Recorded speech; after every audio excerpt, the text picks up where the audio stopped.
उन्हाळा आलाय आणि उन्हाळी काम केलं नाही म्हटल्यानंतर उन्हाळा जो आहे तो पूर्णपणे अधुराच आहे. चला मग उन्हाळी कामाला सुरुवात करूयात. पापड, लोणची असं वेगवेगळं काहीतरी आपण बनवत राहतो. फराळाचं सुद्धा त्यात जास्त असतं. तसं तर आहे ना काही काम करू वाटत नाही आहे, कारण ऊन इतकं चाललं आहे. पण वर्षभर त्याची रुखरुख राहायला नको की बनवलं नाही, म्हणून चला सुरुवात करूयात. इथे तर सगळ्यात आधी मी 2 किलो बटाटे जे होते ना ते शिजायला लावले होते. आता 2 किलो बटाटे म्हटल्यानंतर 2च ग्लास पाणी. हे सगळ्यात सोपे वेडे आहेत जे मी बनवते दरवर्षी.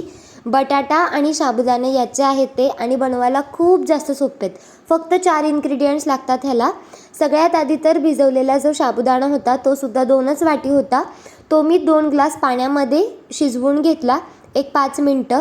तांबडं तिखट टाकायचं. आता तांबडं तिखटऐवजी तुम्ही हिरवी मिरची आणि अद्रक ते सुद्धा वाटून त्याच्यामध्ये टाकू शकता. पण ह्याच्या आधी माझे ते बनवून झालेत म्हणून मग मी तांबडं तिखट टाकलं आहे. चवीनुसार मीठ टाकायचं. तो जो शिजवलेला साबुदाणा आहे तो पूर्णपणे गार करून घ्यायचा आणि त्याच्यामध्ये सालं काढलेल्या बटाट्याचा आहे ना खीस टाकून घ्यायचा. आता खीस थोडासा मोठा पाहिजे.